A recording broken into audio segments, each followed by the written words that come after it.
and welcome to Palace Confidential, part of a week of special programmes following the death of Her Majesty the Queen. Joining me today is the Mail on Sunday assistant editor Kate Manzi, Daily Mail's royal editor Rebecca English and the paper's diary editor Richard Eden. Now, if you enjoy this show, remember to like and subscribe to the Daily Mail Royals YouTube channel for more unrivalled royal videos. So, let's start with yesterday's occasion where the Queen's body was taken in an extraordinary procession from Buckingham Palace to Westminster Hall. Kate, I'm going to start with you. You were there in the hall. Can you begin to describe the atmosphere? Yeah, I felt incredibly privileged to be one of the few journalists, along with Rebecca, actually in the hall when it was happening. So as you all saw on television, that marvellous procession coming down from Buckingham Palace, we were all there in situ. So we saw, obviously, the Queen Consort, Princess of Wales, Countess of Wessex and Duchess of Sussex, and they were standing, when they arrived in the car, they were standing there just at the entrance underneath this magnificent kind of stained glass window that was put in to commemorate the Diamond Jubilee. And as the procession got closer, obviously we couldn't see it in the hall, but we could just hear the bells tolling and the drums just getting closer and closer, and inside the hall was a complete silence. There was a moment of kind of levity when Mike Tyndall cleared his throat and Zara kind of shot him a look. But it was very intimate, actually. You know, it looks like it's a huge hall, but there's this magnificent kind of arched roof, but it was very intimate. Just the silence was profound. And when the coffin came in, it was one of those real moments of history that, as a journalist, you think, my goodness, I'm incredibly privileged to have witnessed, right? You were there too, as Kate said, Rebecca, and you were standing quite close to the royal family. What sort of observations did you have from that? Well, as Kate said, it was a privilege, and it almost felt like you were kind of in a moment of private family grieving, because there were, I don't know, maybe 300-400 people there, and a few peers and MPs, but the place was so big, they were like kind of specks in the distance, you could barely see them. So it effectively was just you and a few ceremonial staff and members of the royal family with Her Majesty the Queen's coffin. And I have to say, a lot of what we saw was actually off camera, because people weren't actually allowed to pick up their cameras and photograph until they saw the coffin. But we've probably had about 5 or 10 minutes of waiting and watching. And I mean, the body language was fascinating. I mean, Camilla, she's been very emotional throughout this whole thing, and she was, you know, straight ahead, looking ahead of her, really trying to control herself. You know, likewise with Kate. I mean, Sophie Wessex, my heart went out to her. She looked like she was in bits, didn't she? She really looked shattered. Really upset, doesn't she? Yeah. And as I wrote in the paper today, you know, as that noise that Kate described got closer, you kind of saw her peer through the entrance as if she really didn't want to believe that this was happening. You know, it was like, oh God, is this the beginning of the end? It's the moment we really have to say goodbye to her. It's the dreadful thing about funerals, isn't it? It's that manifestation of, you know, you have to accept that it's happening. And this is a point at which they kind of handed over from that private night that they'd had at Buckingham Palace, away from the cameras the night before, just as a family with the coffin, and basically handing the Queen back to the people. Yeah. And it just felt, it was incredibly emotional. And then, you know, Lady Louise, bless her, she's only young, was in tears. And yeah, Beatrice usually dabbing their noses. And also one of the things that really moved me were the ladies in waiting, and I've done a piece about them in the paper today. Inspired, kind of weirdly, I found a letter I wrote to the Queen when I did see your tweet, yeah. When I was 9. Saying I had a school project for our school centenary and had to go around and look at an interesting building, and I just wrote to the Queen saying, like any 9-year-old do, can I come and look around your house, please? Obviously not knowing that many years later, I would look around it quite a lot. And I got this amazing letter back, which I say I've still got with the envelope, from the lady in waiting, Mary Morrison, saying thank you very much for your kind letter, because they respond to every letter personally. You know, the Queen commands me that, you know, you can't come and look at her house, unfortunately, but we'll suggest the places you can. And Mary Morrison was there yesterday. You know, you can put the maths together and work out how old I am from that, but it was well over 40 years ago. How old she is. And Did you get a chance to speak to her later? no, I mean, I would have liked to say, look, I've still got it. They were standing for a long time, because the whole thing was standing, wasn't it? Yeah. And you have these 7 ladies in waiting, some of whom are of a great age, actually, themselves. Yeah, well into their 80s. Yeah. And she and people like Lady Susan Hussey have been with the Queen for 60 years. Isn't it There is, amazing? I mean, the ladies in waiting fascinate me. They're known as the head girls, and there is nothing that they don't know that goes on at that palace. You know, they are the Queen's eyes and ears. And into what's their everything. reputation? Are people frightened of them? Well, if someone said to me, like, when I said to them about the ladies in waiting, they went, oh, I love the ladies in waiting. Like, they fascinate and they terrify me in equal measure, you know. Will the king have men in waiting? No, but Camilla will probably at some Yeah. point have to have a lady in waiting Yeah. because they just practically need it, you know, for correspondence and picking up flowers. But I was really moved by seeing them there, these kind of ladies. And they, at one point, one of them needed a seat, but they stood there on their walking sticks. One of them was leaning on their umbrella, and they were just determined to stand there proud by the Queen that they served in life, as they're now going to do in death. And it was things like that that were just, I think, incredibly, incredibly moving. It is amazing. Now, through all of this, Meghan has kept a low profile. How did you think she fit into the proceedings yesterday? Yeah, I mean, look, the body language was very interesting. I mean, you know, I didn't want to focus the piece I'd written on her today because I think there's just so much more to what we're seeing. But you couldn't help but notice it, especially from where Kate and I were. We were so close to them, you know, right above them. It was a very good vantage point for a journalistic point of view. And you could see Camilla, Kate and Sophie were kind of together, and the body language was very comfortable between them. But then there was Meghan, and you know, you could have almost fitted somebody else in that space. It spoke volume. You know, even if you didn't know what we all know that's happened over the last few years, you would have turned up and thought, that looks a bit odd, there's something slightly wrong here. But then, to be fair, Sophie, who is known as quite a peacemaker in the family, turned and talked to her, and it kind of brought Meghan into the fold. And you know, she carried herself out with enormous dignity. But you know, someone whispered to me while I was there, God, that body language speaks volumes. And it did, I have to say. Speaking of Meghan and Harry, Richard, I can't believe here we are on the eve of another royal funeral, and it's Harry's birthday. 38 today. Yes, I'd actually forgotten that until I saw it announced in the paper today. Gosh, he must be having a miserable one. Yeah, I'm sure if they were back in California, they'd be having a grand party with their show business friends. But I don't know if they'll celebrate with a quiet meal or something, I guess, between them. I mean, the other royals, you know, are not really around. They've taken a break before the funeral. Prince Charles has gone to rest at Highgrove. And I believe the Prince and Princess of Wales, William and Catherine, have gone to Norfolk. So it's not like Harry will be seeing any of them? No, I wouldn't have thought he'll be seeing them at all. Remember that it was their daughter Lilibet's first birthday when they were last here in June, yes, yeah. during the Platinum Jubilee. And that was interesting because they did have a party and they invited people. But it turned out that I don't think really any royals turned up. The Queen did see them, but separately, and she made a point of not agreeing to have a photograph Lilibet meets Lilibet, which I think there were some suspicions they might want this photo to use in the future and use as part of their commercial activity. So, gosh, you know, I'm sure they'll wish Harry a happy birthday when they next see him. Kate, we touched the other day on the prospect of any possible reconciliation between Harry and his family, and today Richard Kay raises that subject again, suggesting that it would be very advantageous to Charles to bring him back in, to take some of the workload and to possibly capitalise on Harry's popularity. What's your view? I think we all hope, don't we, that there'll be this big kind of reunion, particularly between the brothers.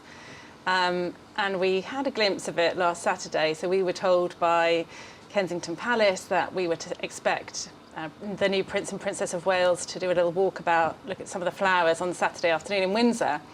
And it's going to be about 4:30. It's later and later and later. And obviously when they did emerge about 5:15, we had not just Kate and William, but the Duke and Duchess of Sussex as well. And that looked like the beginning of something quite amazing, really, that they could all perhaps work together. Here was the Fab Four reunited. I would say from the body language we saw yesterday, that's probably further off than we had hoped.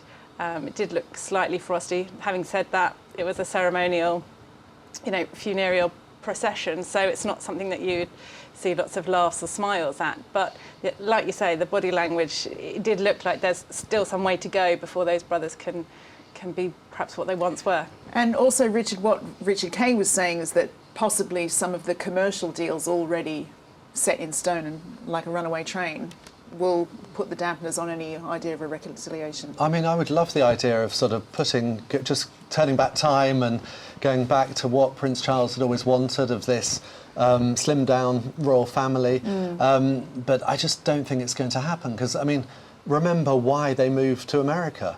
They wanted privacy, they wanted to get away from the British newspapers. Sure, they wanted to make money. And they will have to give up doing that. They'd have to give up their podcast, they'd have to give up all the cashing in they've been doing.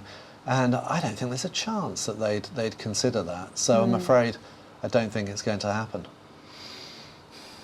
Well, let's move on. This week we have been creating a series of galleries of some of our favourite images of the late Queen. Today we bring you Her Majesty on tour.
Some historic images there. Now that the Queen is lying in state at Westminster, the attention turns to her funeral on Monday. Believe it or not, it's incredible, isn't it, to be talking this way? But Rebecca, you have just come off a call from Buckingham Palace. Is everything set in place? All plans smooth? Yeah, I mean, I think they're so they're such a well-oiled machine, the palace, and these have been so rehearsed for many years. But, there have been tweaks along the way, and I'm sure there will be tweaks before Monday. But I think what is going to be so exceptional about Monday is you've got the pomp and the ceremony and the majesty, paying tribute in a fitting way to arguably the greatest monarch this country has ever known. But there is some really personal touches to it as well, and I know Kate will know this and Richard probably as well, but it's really worth emphasising, because I'm not sure always that our readers and viewers will know this, that after the big event at Westminster Abbey, the Queen is taken by the state hearse to St George's Chapel at Windsor, where there's a second, more intimate ceremony. Intimate being 700 people and still cameras, but compared to the 2,000 we're going to see at the Abbey, that's very different. And that's when you'll see, I think, more of the family tributes. You'll see the King laying a standard on his mother's coffin.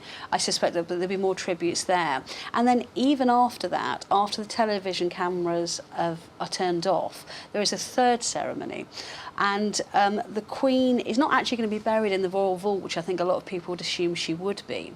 Attached to St George's Chapel, there's a King George VI Memorial Chapel, which was built. It's amazing. It's and tiny. Margaret's there. It's tiny, isn't it? So she's got her mother there, her father, who are buried there, and Princess Margaret's ashes. And it's beautiful. Yeah. The marble is incredible. Yeah, and it's really serene and calm, because it doesn't have the kind of the majesty and the history. It's family. And so what will happen afterwards is the royal family will gather there, Prince Philip's coffin will be brought out of the royal vault where it's been there since last April, and him and his wife will be buried with her father, her mother and her sister. Oh my goodness. I know, I actually feel Yeah. a shiver down my spine Yeah. saying it. And of course, King George VI always used to refer to his wife and his children as kind of, you know, we four, us four. And obviously it'll be them with her beloved Philip together again for all eternity. I mean, I just think that's beautiful. Gosh, really it's so beautiful. it's so emotional. But Kate, it's also, you were on this call as well. It's an occasion that most of us will have never seen the like of. No, I mean, we've got the blueprint, haven't we, from a long time ago. But yeah, this will be remarkable. And I agree with Rebecca. I think that second service in Windsor will be really special because that's the point at which we'll see some staff, you know, former staff, current staff who will be invited, who wouldn't have been invited perhaps to the Westminster Abbey, the big service. But it'll be a kind of homecoming, you know, the place that she loved in Windsor. And you have the orb and the sceptre and the crown, and that at the last moment will be taken off the coffin and returned by the crown jeweller to the Tower of London in the most symbolic of ways. That's going back to the state now. You know, the crown has passed to King Charles. And the breaking of the staff as well. Yes, yeah, I mean, yeah. it's amazing. There's some incredible tradition that, you know, most of us, you know, living today will never have seen and certainly wouldn't even know about. But Exactly. so that's being revived, but in a kind of modern way. So we'll have, in the Abbey, we'll have the Queen's charities represented. So some of the charity patronages, and there'll be people from diverse faiths. It won't just all be, you know, Anglican Church. So it will be tradition, but bearing in mind, you know, the journey that we've been on the last 70 years as a nation. It's history, it's pomp, it's ceremony, it's formality, it's all of those things. And Richard, we have world leaders arriving in minibuses. What? So they should. Sorry. This is, to explain to viewers, this is the complications of getting everyone in to a very sort of confined area. They don't I hope they're not going Addison Lee, that's all I can say. They don't have Yeah. the space for, you know, fleets of limousines to be bringing in these world leaders. So lots of them will have to arrive together. So they will be taking their seats on minibuses. You'll have, you know, a sort of 80-year-old head of state of one country, perhaps sort of Kim Jong-un, you know, next to... Do we really think it's going to be Kim Jong? I did read yesterday that North Korea is invited. Who is it really? I think... Yeah, I mean, you have got the likes of the Emperor of Japan. Yeah. You know, it's going to... I don't think the world will have ever seen anything like this for a long, long time. No, I'm not sure If ever. the last time. Yeah. I mean, there has been special Maybe dispensation. world peace will be brokered on those minibuses when people are thrown together in There force. could be. to There Play could be. nicely. Yeah. There's been special dispensation for the US President Joe Biden that he will be able to arrive in his protected vehicle. In the Beast. And that's already caused tensions apparently with other countries quite. that want their leaders. But yeah, I mean, in every country that will be represented, there's a story there, you know, about who's going, who's not going. There are so many stories to tell all around the world. Are you going, Richard? Well, it would be nice, but unfortunately I have to be here for the viewers of Palace Confidential. Oh, well, that's hugely fortunate. But Rebecca, looking beyond that, once the funeral is done, there'll be a huge transition to make as reality's back and everybody has to step into their new roles and adapt. Yeah, I mean, and I think what we were talking about just then about the amount of world leaders that want to come to the UK, it shows you the Queen's very unique position on the world stage. She was probably the best diplomat this country will ever have. I mean, she was such a unifying factor, as you say, from every, you know, messages and condolences from President Putin in Russia. I mean, you know, she transcended everything. And so that is a huge loss to our country, and they are big shoes to fill for the King. And I think, I read a piece about him the other day, he knows he can't step into her shoes, he doesn't want to step into her shoes, but hopefully he can bring a sense of, you know, wisdom and accumulated experience. And, you know, it was a big change for his, you know, his son, you know, the new Prince of Wales, you know, who's still trying to protect his family by having to step up and take on other duties. I mean, yesterday he held his first official meeting as Duke of Cornwall, in charge of the Duchy of Cornwall, things he wouldn't have had to do before. So, so for everybody, you know, from the top to the very bottom. Kate, is it true that there's talk of the new Prince and Princess of Wales being shipped to Australia to lead a bit of a pro-monarchy I thought you might ask that, onslaught. Joe, because you'd be Yeah. interested in. Well, your relatives might be interested in. You know, the chat is rumbling about where this leaves Australia and its Republican debate. Oh, well, look, I was on that, was it 2012, I think it was, when they went over with Prince George. I remember writing it about the time about George being the kind of Republican dragon slayer. He was so popular, he was so cute. It was just a little 6-month-old or something. One is reminded of Princess Diana derailing the monarchy chat in 1983. So and the Cambridges as Republican was, the rather, Waleses as are now. You know, they have huge cachet in Australia, and it would be a really good move actually for them to go over. William to give a few speeches about his father, the king, and prepare people there, because they have the magic touch, especially when it comes to Australia. that's going to be interesting. But Richard, you know, just as they sort of like upped and moved their life to have a quieter life, doing the school runs with the children, stepping away, how's that going to pan out? Are they going to get busier? I mean, it hasn't lasted literally no more than the first day of school, and everything has changed forever. But our Australian viewers will be able to tell me, but from what I read, you know, William and Catherine are more popular than Charles and Camilla, so the idea of sending them makes sense. And I don't think the new king will be able to just go on a sort of endless tour. He will have so much to do that it would make sense for them to go, and I'm sure they would help shore up the monarchy, and I think Charles will be using them a lot in that respect. It's fascinating. Well, that is a story we'll certainly be covering more of in the coming weeks on Palace Confidential. And if you want to keep up on all of these topics, a reminder to like and subscribe to the Daily Mail Royals channel. We'll be back on tomorrow, and we hope to see you then. My thanks to Kate Manzi, Rebecca English, Richard Eden, and as always to you for watching. Bye-bye.